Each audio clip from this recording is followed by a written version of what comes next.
Hazrat Bara bin Azib radiyallahu anhu says that when this verse, those Muslims who sit aloof from the fighting without excuse and those who strive in the way of Allah with their wealth and lives are not equal, was revealed, the Prophet sallallahu alaihi wasallam said, ask Zayd bin Thabit to come with a tablet, inkpot and a shoulder bone.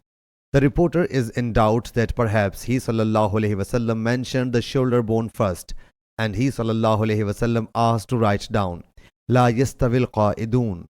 At that time, Hazrat Amr bin Maktoum was sitting behind him sallallahu alaihi wasallam, who was blind.